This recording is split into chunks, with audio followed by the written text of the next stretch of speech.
La Revolución Francesa fue el cambio político-social más importante que se produjo en Europa a finales del siglo XVIII. Fue un periodo violento en el que se derrocó el antiguo régimen, para acabar instaurándose un nuevo régimen donde la burguesía, apoyada en ocasiones por las masas populares, se convirtió en la fuerza política dominante.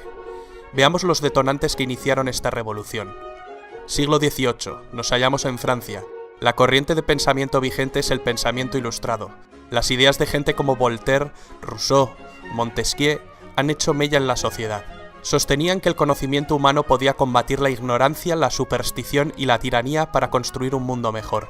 Este tipo de pensamiento se expandió a través de reuniones realizadas en casas de gente adinerada, en las que participaban intelectuales y se hablaba de filosofía, política y literatura.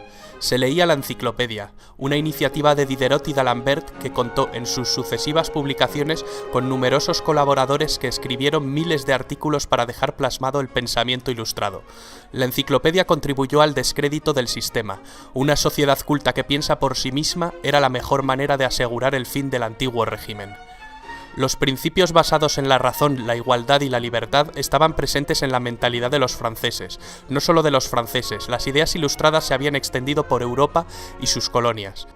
Al otro lado del océano, la Ilustración había servido de impulso para que un 4 de julio de 1776 las 13 colonias norteamericanas consiguieran su independencia. Francia se hallaba bajo el dominio de una monarquía absolutista. Reinaba por entonces Luis XVI, que estaba casado con María Antonieta. El poder del rey y de la nobleza eran la base de este régimen. El Estado se encontraba en una situación económica bastante precaria. Los gastos militares y las malas cosechas crearon una gravísima situación social. El pueblo pasaba hambre, mientras el lujo y el despilfarro del rey y la nobleza continuaban como si nada, endeudando más las arcas del Estado. La mentalidad ilustrada más el descontento social provocaron el caldo de cultivo perfecto para que estallara la revolución. Pero antes vamos a ver cómo estaba dividida la sociedad francesa. La sociedad estaba compuesta por 3 sectores sociales llamados estados. El primer estado era la Iglesia, no pagaba impuestos, recibía de los campesinos el diezmo, es decir, la 10ª parte del producto de sus cosechas. Solo la Iglesia podía legalizar casamientos, nacimientos y defunciones, y la educación estaba en sus manos. El segundo estado lo componía la nobleza, dueños de las tierras. La nobleza tampoco pagaba impuestos. Los campesinos les pagaban un tributo y solo podían venderles sus cosechas a ellos. Era una casta encerrada en sí misma. El primer estado y el segundo estado, es decir, el clero y la nobleza, sumaban un 3% de la población. El tercer estado comprendía el 97% de la población restante, y su composición era muy variada. Por un lado estaba la burguesía, formada por los ricos comerciantes y banqueros, los profesionales liberales, médicos, abogados, también por artesanos y pequeños comerciantes. Por otra parte existían campesinos libres, pequeños propietarios, arrendatarios y jornaleros. El tercer estado carecía de poder y decisión política, pero pagaba todos los impuestos, hacía los peores trabajos y no tenía ningún derecho. La burguesía necesitaba tener acceso al poder y manejar un estado centralizado que protegiera e impulsara sus actividades económicas, tal como venía ocurriendo en Inglaterra. Pero volvamos a París. Cuando la precariedad provocó revueltas, la gente fue a quejarse a Versalles del hambre que pasaba. Entonces corrió el rumor de que la reina, muy altanera, pronunció la frase: «Pues que coman pasteles». Algo así trascendió y resultó bastante provocador. Para levantar el grave déficit presupuestario, el rey tuvo que declarar al Estado en bancarrota y convocar en 1788 los Estados Generales, un parlamento medieval que se había convocado por última vez 174 años antes. Una asamblea donde los diputados de la nobleza, del clero y del pueblo se reúnen. Estuvieron presentes unos 1.200 diputados. La mitad representaba a los 2 primeros estados y la otra mitad representaba al tercer estado, que había conseguido duplicar su representación. La sesión inaugural fue presidida por el rey Luis XVI. La nobleza y el clero reclamaban el voto por estamento, que les aseguraba la mayoría sin necesidad de lograr un consenso. El tercer estado pedía el voto por cabeza, que permitía más igualdad en la votación. Ante la negativa de los 2 primeros estados y el consecuente bloqueo de toda votación, el tercer estado invitó a que diputados sueltos de la nobleza y del clero se unieran a ellos. 2 nobles y 149 miembros del clero lo hicieron. Ante este acto revolucionario, el rey Luis XVI mandó cerrar la sala y prohibió su entrada a los representantes del tercer estado. Los diputados del Tercer Estado entonces deciden constituirse en una nueva asamblea y ser los verdaderos representantes del pueblo de Francia. Encontraron otro lugar de reunión, la Sala del Juego de Pelota de Versalles.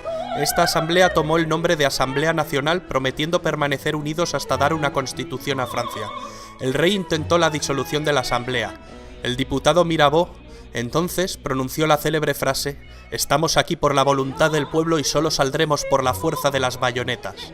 El 14 de julio, el pueblo de París respaldó en las calles a sus representantes y ante el temor de que las tropas reales los detuvieran, asaltaron la fortaleza de la Bastilla, símbolo del absolutismo monárquico, pero también punto estratégico del plan de represión de Luis XVI, pues sus cañones apuntaban a los barrios obreros.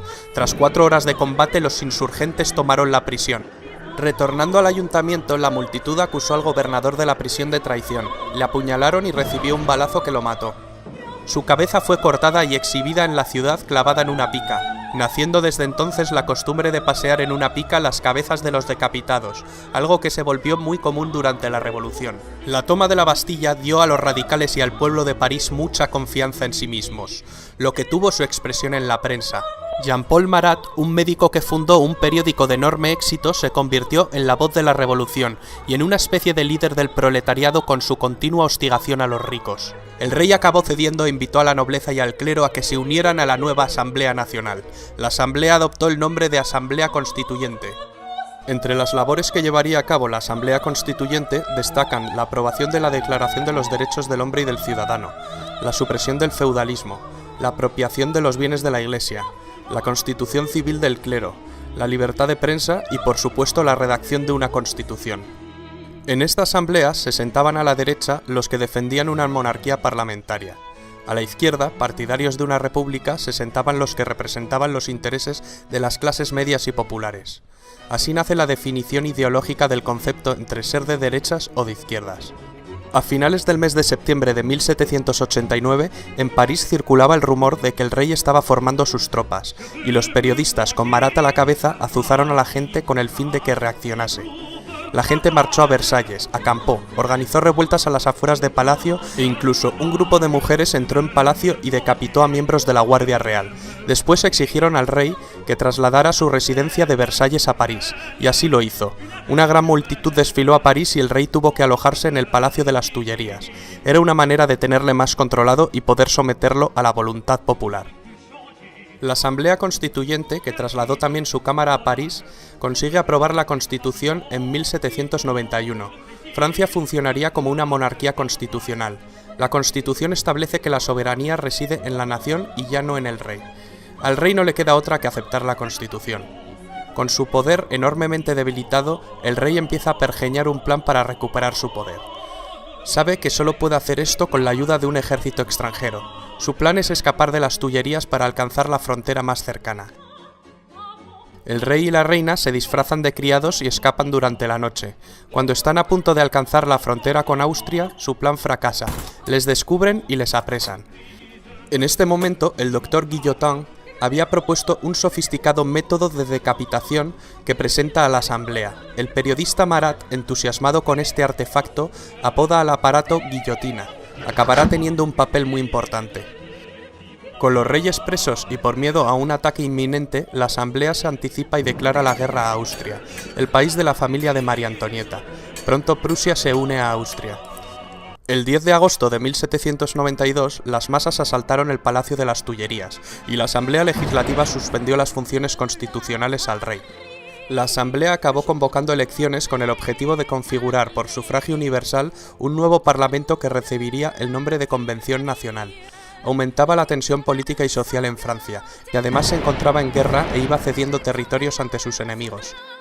El nuevo parlamento elegido, compuesto fundamentalmente por los jacobinos con Robespierre a la cabeza y los girondinos de corte más moderado, deciden abolir la monarquía y proclamar la república. Abren un juicio al rey por traición que finalmente es condenado a muerte. Muere ejecutado en la guillotina. La reina María Antonieta acabaría corriendo la misma suerte y sería ejecutada más adelante. La revolución se había radicalizado. Durante este periodo se produjo el ajuste de cuentas entre los jacobinos radicales y los girondinos moderados. El sanguinario Marat arremete en su periódico contra los moderados y publica listas de supuestos traidores a la revolución. Esto acabaría con Marat asesinado, mientras se daba un baño en su casa. La consecuencia: Marat se convirtió en un mártir, en una leyenda de los radicales. La Convención Nacional redactó una nueva constitución. Creó también un nuevo calendario, según el cual el año 1792 se convertiría en el año 1 de su nueva era. Cambiaron los nombres de los meses: floreal, brumario, germinal. Se quitó la semana con el fin de suprimir las connotaciones religiosas del domingo y cada mes se dividiría en 3 periodos de 10 días.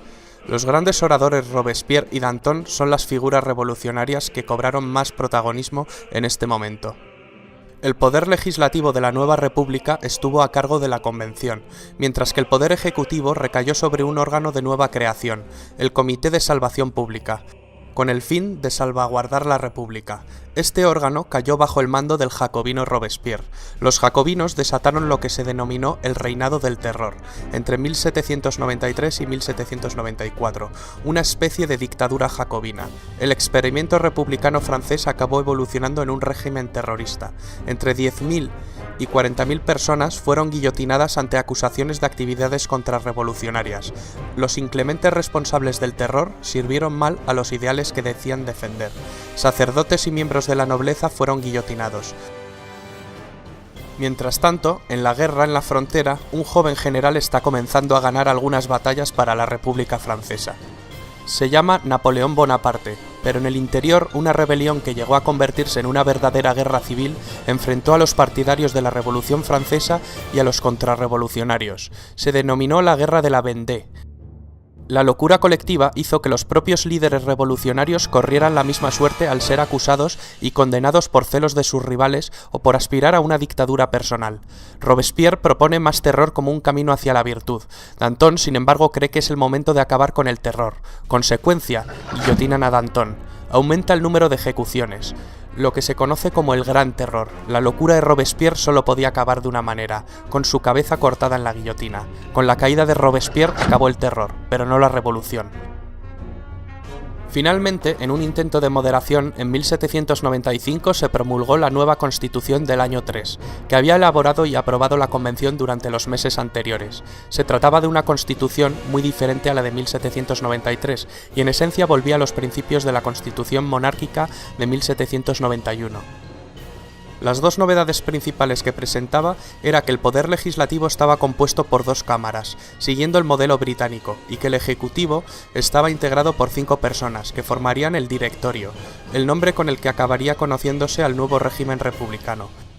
El directorio es una fase entre 1795 y 1799 de carácter más moderado. Este periodo está caracterizado por la disensión entre los directores y una grave crisis económica. Napoleón Bonaparte, retornado de su campaña en Egipto, encontró la motivación para dar en 1799 un golpe de estado, el del 18 de Brumario. Se hizo proclamar primer cónsul de la República. Comienza la fase política del consulado. En esta etapa consiguió restablecer el orden interno con gran apoyo del pueblo francés. La economía volvería a crecer. En 1804 vuelve a dar otro golpe de timón mediante un plebiscito y Napoleón se proclama emperador.